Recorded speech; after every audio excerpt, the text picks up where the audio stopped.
Denita Ball, B-A-L-L. My current role is Chief Deputy with Milwaukee County Sheriff's Office. Awesome. So how long have you been with the Sheriff's Office? For 3.5 years. Okay.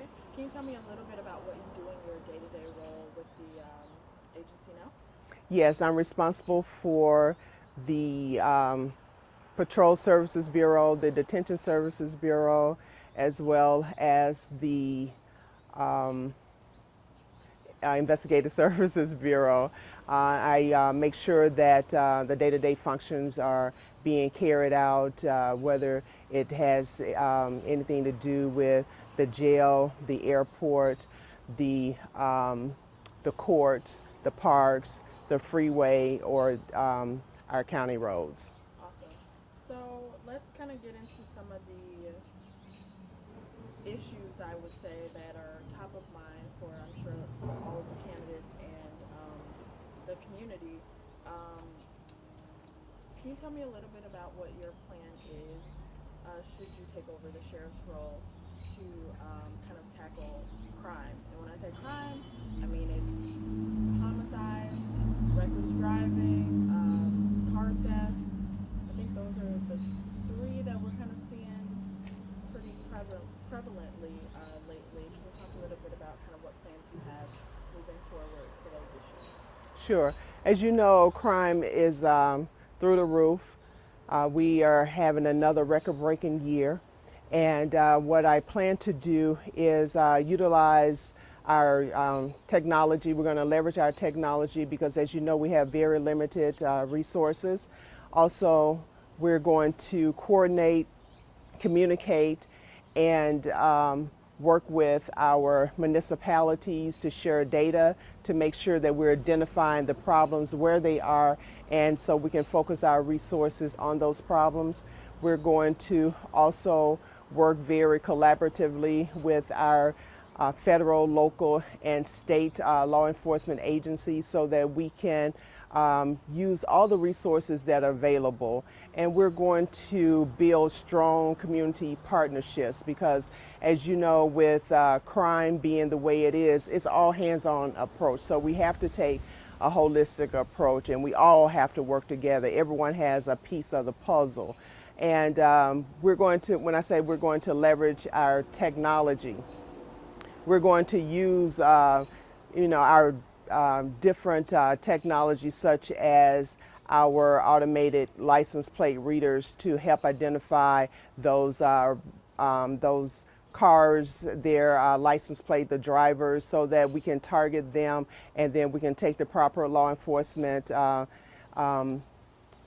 efforts. And so also I work with the Sherman Park Safe Coalition. Right now I've been doing it for the last year, and so I support what they're doing as it relates to reckless driving, their education, their engineering, their enforcement efforts.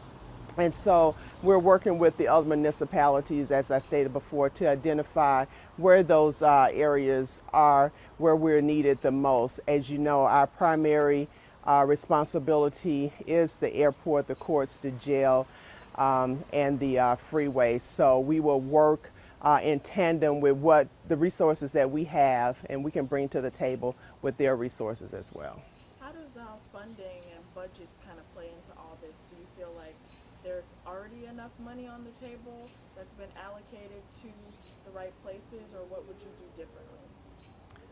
Well, because we are short-staffed, and we are finding that the reason why we're short-staffed is because of our salary. So I would say that there's a greater need for us to increase the salary of our workers. But I'm mindful of the fact that there are other department agencies as well, and so county agency as well, and they need money too. So the resources are finite, so it behooves us to make sure that we're using the resources in a manner that we can work smarter, and we can also make sure that those that give us the money are responsible for allowing us to have the budget that we have, that they feel confident that we're doing the right things with that money. So No, I believe that we do need more money because we're seeing that we need more security in our courts, and then we need to increase the salary for our workers. And so that kind of brings me to my next question about um, kind of hiring on. I know hiring more staff, especially for the jails, is something that is needed right now. Can you talk a little bit about, how you all are kind of navigating through those shortages right now, and what needs to be done to kind of get more people hired? I know you already mentioned increasing salaries, but outside of that, what would you say kind of needs to be a focus to attract people to those positions? And as you said, I mentioned salary because that's a big thing, and the board has allocated a $3 increase for our corrections officers, so that's going to help. But we have to make sure, that it's a living wage for them. Right now, our corrections officers are doing 2 and 3 jobs.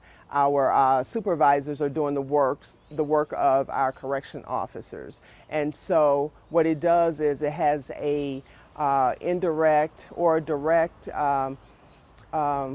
bearing on the persons in our care and our custody. So they don't get out as much as they used to, and so they're not happy. And what they have been doing now is flooding the toilets. When they are out and they have to lock in, they don't want to lock in right away. And so we're seeing a direct result of our staffing levels on the people that we are entrusted to care for. That brings me to my next question. What would you say to community members who are concerned about the treatment and care of those inmates? I would say that although we are short-staffed, we are not mistreating our occupants, and that's what we like to call them. And one of the things that Sheriff Lucas stated when he was elected sheriff is that we will have a safe and a humane jail. And we're still doing that with the limited resources that we have. But what it does is it slows down the process. So the time that it would normally they would get booked, then it's taking time away from that, or it's increasing that time. And the amount of time that they would normally be out is decreasing that time. But we're still focused on making sure that they are being cared properly, and also that their needs are being met. Are you satisfied with the way the jail is currently being run? What would you do differently?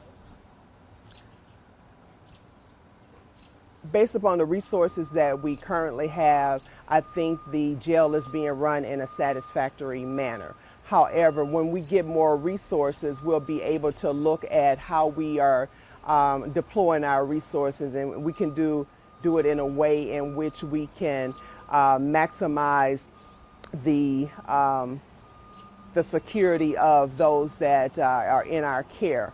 But also we want to make sure that those who are working are safe as well. And so if we can look at adding more people or more officers to the pod so that they feel more secure, and so that we can allow the occupants to be out longer, then we'll do that. So right now what we're trying to do is focus on getting our staffing level up, and then seeing how those resources are being deployed, and see if we can do it better.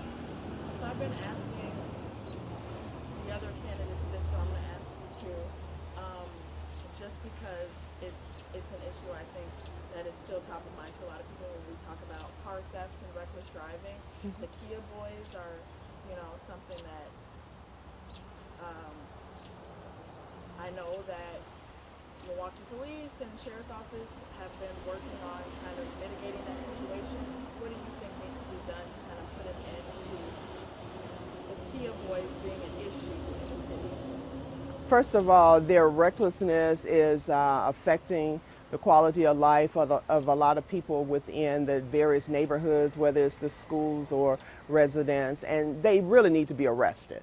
But we need to get to the root cause of why they think this is important. Is there not enough activities for them to do, positive activities for them to do And so enforcement is a big thing, but I think we need to bring in other resources to target that behavior and do it in a positive manner.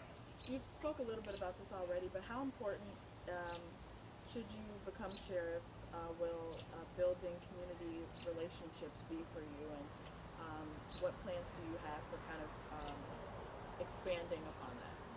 It's very important because we can't do our work without the aid of the community. A lot of times when we are arresting people for various crimes, it's because the community has assisted us. And so it's a very important focus of my administration, as you mentioned. But I'm already out in the community. I will continue to be out in the community even more.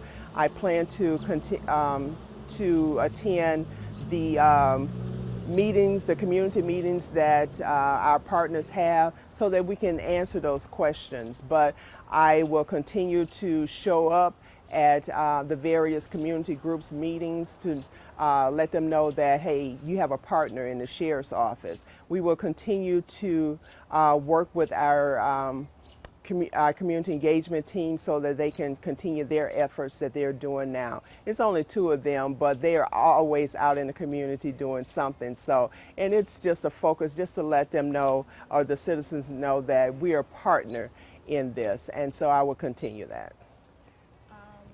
Why should people vote for you? Why do you want to be sheriff? People should vote for me because I'm the most qualified person in this election. I'm a proven leader. I have the training, the experience, the education to do this job. And I want to be sheriff because of my commitment and my compassion for the community. Also, I'm running because of my passion for the criminal justice system and the criminal justice profession. And also my respect for those who do the job on a daily basis without putting thoughts of their safety in mind. Say they're doing this for someone that they don't even know. And so I believe that I'm the right person for this job, the person that's going to move the agency forward. And as I stated, my qualifications are second to none. I have the most in this race, and I think that I would be the best person for the job. Can you talk? I know you said that you've been with the sheriff's office for 3 years. What were you doing before that?